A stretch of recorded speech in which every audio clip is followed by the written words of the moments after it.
A fire in a building storing tires caused several Beloit residents to evacuate their homes during a winter storm last Friday. Our Maddie Heimsch caught up with the owner of the property who has faced legal action over the building's environmental threat in the past. A lawsuit by the state of Wisconsin back in 2015 called this property at 1515 Yates Avenue a nuisance tire dump. At the time, the property owner called the site environmentally neutral, but now his words fall flat.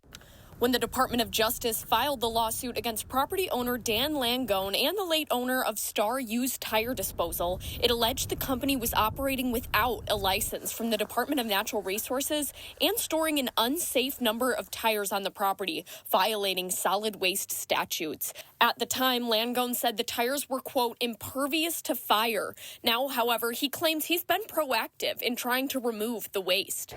It was the nightmare that we all hoped would not happen. This has been an ongoing problem for the last 5-7 years that I've been trying desperately to get rid of this stuff.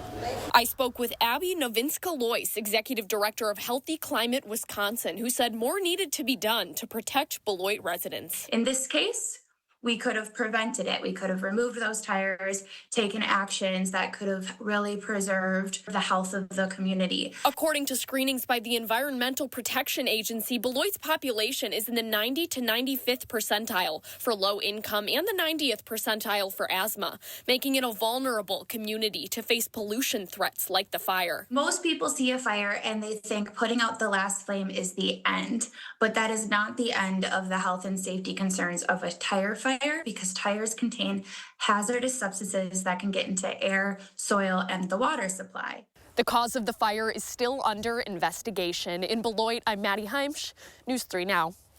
The News 3 Now will continue to follow up on the conditions in Beloit and those affected by the fire.